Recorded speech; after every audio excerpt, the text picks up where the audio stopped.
صحابہ کرام علیہ رضوان کے اس بے مثال جذبہ عشق رسول کو سامنے رکھتے ہوئے ہر امتی پر حق ہے کہ وہ محبوب دو جہاں سرور کون و مکان صلی اللہ تعالیٰ علیہ وآلہ وسلم کی ذات کو سارے جہان سے بڑھ کر محبوب رکھے، کیونکہ ان کی محبت ہی ہمارے ایمان کی بنیاد ہے۔ ارشاد باری تعالیٰ ہے، ترجمہ کنز ایمان، تم فرماؤ اگر تمہارے باپ اور تمہارے بیٹے اور تمہارے بھائی اور تمہاری عورتیں اور تمہارا کنبہ اور تمہاری کمائی کے مال اور وہ سودا جس کے نقصان کا تمہیں ڈر ہے اور تمہارے پسند کے مکان، یہ چیزیں اللہ اور اس کے رسول اور اس کی راہ میں لڑنے سے زیادہ پیاری ہوں تو راستہ دیکھو۔ یہاں تک کہ اللہ اپنا حکم لائے اور اللہ فاسقوں کو راہ نہیں دیتا۔ صدر الافضال حضرت علامہ مولانا سید محمد نعیم الدین مراد آبادی علیہ رحمۃ اللہ الہادی اس آیات مبارکہ کے تحت فرماتے ہیں،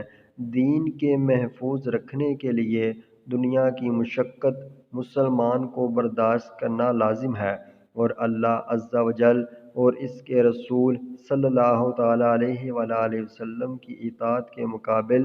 دنیاوی تعلقات کچھ قابل التفات نہیں، اور خدا اور رسول کی محبت ایمان کی دلیل ہے۔ معلوم ہوا کہ رحمت عالم نور مجسم صلی اللہ تعالیٰ علیہ وآلہ وسلم سے محبت بندہ مومن کے ایمان کی بنیاد ہے، بلکہ اس پر لازم ہے کہ وہ سرور کونین رحمت دارین صلی اللہ تعالیٰ علیہ وآلہ وسلم کو اپنی جان سے بھی بڑھ کر محبوب و عزیز رکھے، اور ورنہ اس کا ایمان نامکمل ہے۔ جیسا کہ حضرت سیدنا عبداللہ بن حشام رضی اللہ تعالیٰ عنہ نے فرمایا کہ ہم رسول اکرم نور مجسم صلی اللہ تعالیٰ علیہ وآلہ وسلم کے ساتھ تھے، اور آپ صلی اللہ تعالیٰ علیہ وآلہ وسلم حضرت سیدنا عمر بن خطاب رضی اللہ تعالیٰ عنہ کا ہاتھ تھامے ہوئے تھے۔ حضرت عمر فاروق رضی اللہ تعالیٰ عنہ نے پیارے آقا مکی مدنی مصطفیٰ صلی اللہ تعالیٰ علیہ وآلہ وسلم سے عرض کی، یا رسول اللہ صلی اللہ تعالیٰ علیہ وآلہ وسلم، آپ مجھے میری جان کے علاوہ ہر چیز سے زیادہ محبوب ہیں۔ سرور دو عالم صلی اللہ تعالیٰ علیہ وآلہ وسلم نے ارشاد فرمایا، اس ذات کی قسم جس کے قبضہ قدرت میں میری جان ہے،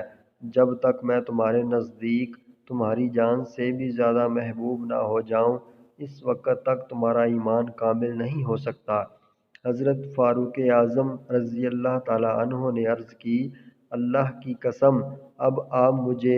میری جان سے بھی زیادہ محبوب ہیں۔ اس پر سرکار دو عالم صلی اللہ علیہ وآلہ وسلم نے فرمایا، اے عمر، اب تمہارا ایمان مکمل ہوا۔ سبحان اللہ۔